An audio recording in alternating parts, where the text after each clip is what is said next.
Hey everybody, this is a quick video in case you have a Beko brand dryer and it's giving you an ER04 or an E4 or an F4 or something like that. Anyways, a 4 error, it'll display differently depending on the model you have, but it's the error number 4 on a Beko dryer, and you're wondering what this is and what you need to do to get rid of it.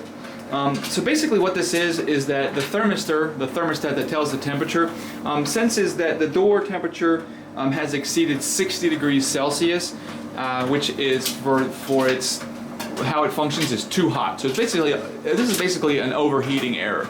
So there's kind of two issues. Like, one is what you need to do immediately and what you might need to do long term.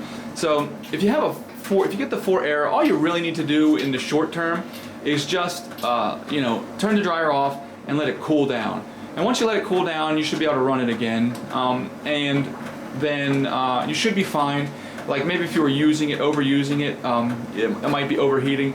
Now, if you have an issue of it, so that's one thing. The second thing is, if you have an issue of it coming back, you might need to actually replace the thermistor or something like that might be malfunctioning. But the first thing to do is just to let it cool down, and then you should be able to use it again.